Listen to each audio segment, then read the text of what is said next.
दोस्तों नमस्कार, मेरा नाम संजय मग्गू है और मौजूद हैं देश रोजाना के डिजिटल मीडिया प्लेटफॉर्म पर। आपसे बात करने चला हूं एक बार फिर हरियाणा की राजनीति को लेकर, और हरियाणा की राजनीति में मैं आपसे इस वीडियो में भी बात करूंगा। आज जो हरियाणा का मंत्रिमंडल का पूर्ण विस्तार हो गया, नायब सरकार की जो टीम है, नायब की टीम के जो मंत्री हैं, जिन्हें कह सकते हैं कि टीम नायब पूरी हो गई। 14 मंत्री सरकार के अंदर टोटल हो सकते हैं, वो सारे आज पूरे हो गए। मान लें तो हरियाणा की सरकार के अंदर, हरियाणा की कैबिनेट के अंदर अब कोई पोस्ट खाली नहीं है, यानी कि नो वैकेंसी का बोर्ड लगा दिया गया आज नायब सरकार की नायब वजारत में और नायब कैबिनेट के बाहर। इस नई वजारत के अंदर जो मंत्री बने, इस नई वजारत के अंदर जिस प्रकार के समीकरण साधे गए, आगे बढ़ने से पहले आपसे उसी पर चर्चा कर लेते हैं। 12 मार्च को नायब सिंह सैनी ने हरियाणा के मुख्यमंत्री पद की शपथ ली थी।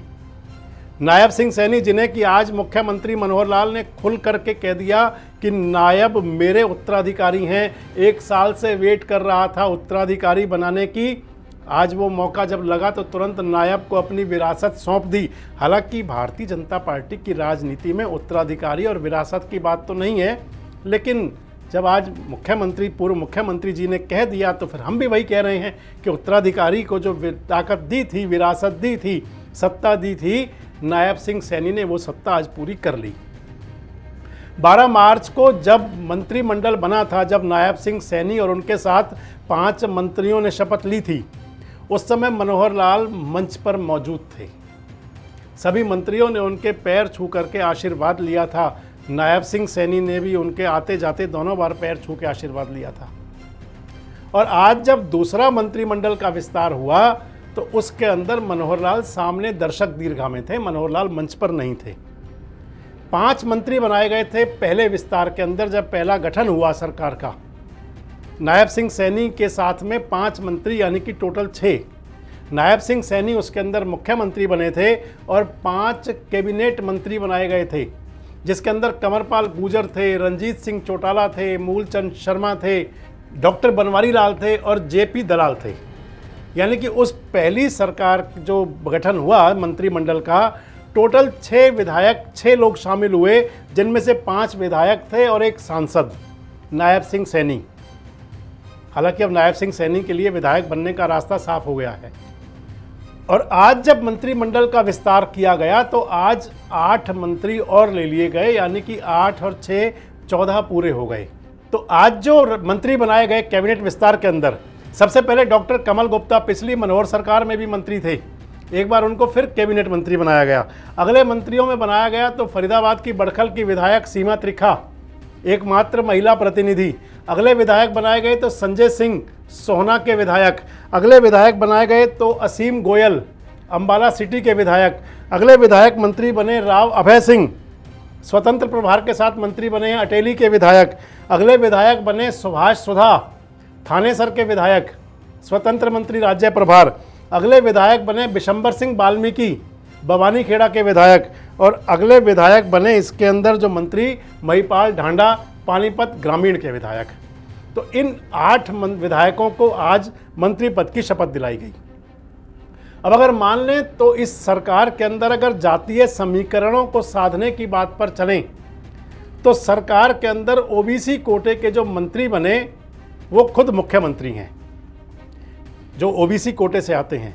इसके साथ जो ओबीसी कोटे का अगर मंत्री बना मान लें तो फिर राव अभय सिंह हो जाएंगे। अगर जाट समुदाय के मंत्री गिने तो फिर जाट समाज से जो इस सरकार में मंत्री हो गए, जाट समाज का जो प्रतिनिधित्व करेंगे, उनके अंदर सबसे पहले रंजीत सिंह चौटाला हुए, फिर जेपी दलाल और आज तीसरे हो गए महिपाल ढांडा। यानी कि 3 मंत्री हो गए जाट समाज से, 1 मुख्यमंत्री ओबीसी समाज से और उनके साथ राव अभय सिंह ओबीसी समाज से। ये 5 हुए। अगले पर चलें तो 2 अग्रवाल मंत्री बन गए। अग्रवाल समाज के मंत्री आप माने तो एक कमल गुप्ता और दूसरे आज बन गए असीम गोयल, 7 मंत्री हुए। अगला चलें तो पंजाबी समाज से लें तो सुभाष सुधा और सीमा त्रिखा। सीमा त्रिखा को आप पंजाबी समाज से ले सकते हैं, महिला मान सकते हैं, और वो असल में पंजाबी ब्राह्मण समाज से आती हैं, तो उनको 3 कोटे उनके साथ पूरे हो सकते हैं। अगर ब्राह्मण समाज से लें तो मूलचंद शर्मा मंत्री हो गए, गुर्जर समाज से कंवरपाल गुर्जर मंत्री हो गए। इस प्रकार से जो सियासी समीकरण साधे गए, अगर एससी की बात करें तो डॉक्टर बनवारी लाल भी उसके अंदर हुए, और इसके अंदर दूसरे मंत्री जो आज बन गए विशंबर वाल्मीकि। तो इस प्रकार से मान के चलें कि जो समीकरण सत्ता का साधा गया, नायब सिंह सैनी ने इस प्रकार से अपनी वजारत के अंदर, अपनी कैबिनेट के अंदर सभी 14 मंत्री पद पूरे कर दिए। अब इस सब को लेकर के, मंत्रिमंडल को लेकर के आखिर जनता में चर्चा क्या जाएगी? ऐसे कौन से बड़े नाम हैं जो छूट गए, जिनका नाम नहीं लिया गया? अगर आप मान लें तो सबसे बड़ा नाम तो खुद अनिल विज का है। अनिल विज जो हरियाणा की सरकार के अंदर गृह मंत्री थे, हरियाणा के 6 बार के विधायक, जो मनोहर लाल जी से भी भिड़ते थे और जिनका नायब सिंह सैनी को मुख्यमंत्री बनाने के बाद जिनका टेम्पर लूज हो गया, यानी कि उन्होंने अपना आपा खो दिया एक तरह से, मैं यही कहूँगा। विज साहब कुछ भी कहें, लेकिन जनता की नज़र में ये जरूर है कि अनिल विज को जरूर कहीं लगा होगा कि वो एकमात्र ऐसे विधायक थे जो भारतीय जनता पार्टी में हमेशा तब चुने जाते रहे जब कोई बीजेपी को पूछने वाला नहीं था, और सबसे सीनियर विधायक 6 बार के विधायक होते हुए भी उनकी वो से नहीं हुई, उनको वो तवज्जो नहीं दी गई। अनिल विज जब मुख्यमंत्री नायब सिंह सैनी के लिए जब वहाँ पर बात चल रही थी, उनका नाम तय किया जा रहा था, तो आपको ध्यान होगा नाराज़ होकर के निकल के आ गए थे। और आज जब अनिल विज मंत्री नहीं बने हैं तो आप मान करके चलिए कि मनोहर लाल के हटने से जो पंजाबी समुदाय में जो नाराज़गी थी वो कहीं ना कहीं थोड़ी और बढ़ेगी। यानी कि कहीं ना कहीं इस सारे को लेकर हरियाणा के पंजाबी, भले ही सुभाष सुधा विधायक बन गए हों, भले ही सीमा त्रिखा बन गई हों, लेकिन आप इन दोनों में मान करके चलें कि सुभाष सुधा पिछली बार मात्र 1000 से भी कम वोट से चुनाव जीत पाए थे। अब की बार क्या होगा आप समझ सकते हैं। सीमा त्रिखा 2500 वोट से बड़ी मुश्किल से चुनाव जीत पाई थी।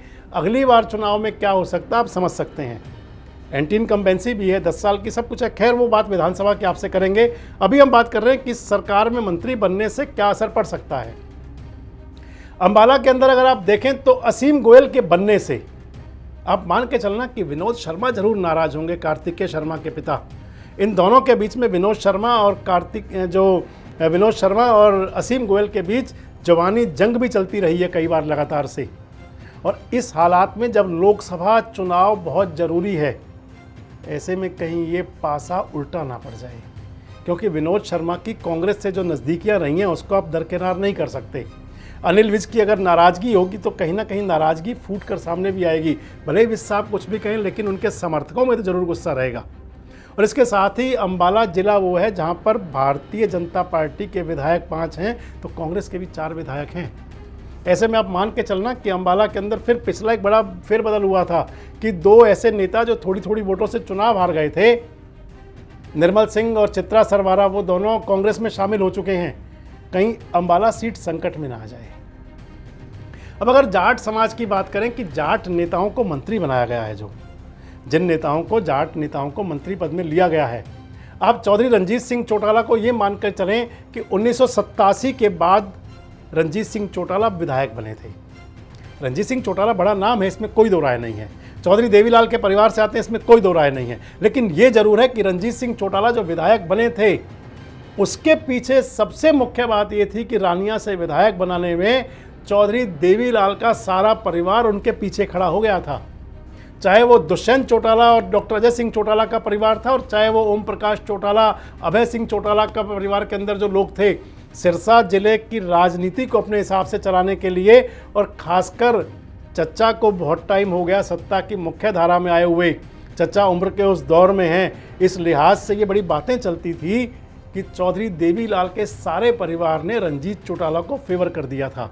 लेकिन बाद में रंजीत चौटाला के साथ जो अभय सिंह चौटाला की चली, उस हालात में रंजीत सिंह चौटाला कितने मुफीद हो सकते हैं बीजेपी के लिए, ये सोचने की बात है। महिपाल ढांडा मंत्री बने हैं दूसरी बार, भारतीय जनता युवा मोर्चा के अध्यक्ष भी हुआ करते थे। लेकिन जाट मतदाताओं के अंदर जिस प्रकार से नाराजगी का दौर है, उसमें कितने कारगर साबित होंगे। जेपी दलाल को मंत्री बनाया गया। जेपी दलाल भारतीय जनता पार्टी से पहली बार विधायक बने लोहारू से, लगातार मंत्री बने चले आ रहे हैं वो। लेकिन जेपी दलाल के बोल पिछले दिनों जो किसानों को लेकर के थे, कहीं वो अब आड़े तो नहीं आएंगे। हालांकि भिवानी महेंद्रगढ़ लोकसभा सीट पर बीजेपी की स्थिति अच्छी कही जा रही है, लेकिन इस सब के बावजूद ये सारे बातें सवाल खड़े करेंगे कि मंत्रिमंडल कितना कारगर होगा। अगर इसके बाद बात करके चलें, संजय सिंह मंत्री बने, सोना के विधायक हैं। नैनपाल रावत भी बड़ी दावेदारी कर रहे थे।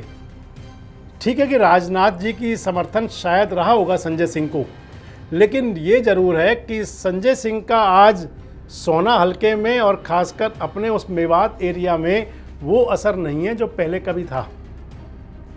चौधरी सूरजपाल के सुपुत्र हैं, उजीना में उनकी शान हुआ करती थी, लेकिन कुछ बदलाव जरूर आए हैं।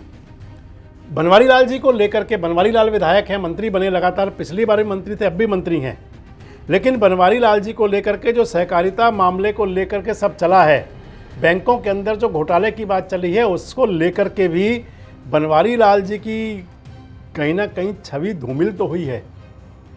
वो कितना फ़ायदा दे पाएंगे। राव अभय सिंह को मंत्री बनाया गया है, इससे निश्चित तौर पर राव इंद्रजीत सिंह की नाराज़गी तो बढ़ेगी। राव इंद्रजीत सिंह नाराज़ तो पहले भी थे।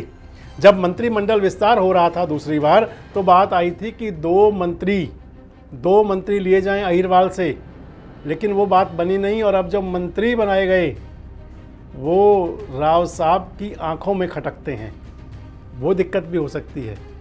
मतलब मान लें कि आप जो सारा मंत्रिमंडल जो बना है, क्या वो मंत्रिमंडल हरियाणा के अंदर जो 10 सीटें जीतने की कवायद है, जो प्रधानमंत्री का नारा है 400 पार का, उसके अंदर क्या हरियाणा की अपनी पूरी आहुति दे पाएगा?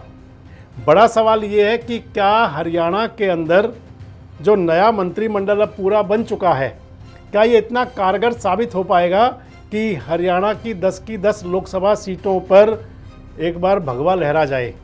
और बड़ा सवाल एक फिर वही आ रहा है कि क्या इस सबसे जो चल रहा है, इससे जो भारतीय जनता पार्टी की अनुशासित पार्टी वाली छवि थी, वो कहीं धूमिल तो नहीं हो रही? कमेंट्स बॉक्स में आके अपनी प्रतिक्रिया जरूर दें और इस प्रकार के वीडियोस अपडेट्स के लिए हमारे साथ जुड़े रहें, देखते रहें देश रोजाना। हमारे साथ जुड़े रहने के लिए देखते रहिए देश रोजाना का यूट्यूब चैनल सब्सक्राइब कीजिए। साथ ही देश रोजाना की खबरें सबसे पहले देखने के लिए प्रेस कीजिए बेल आइकन।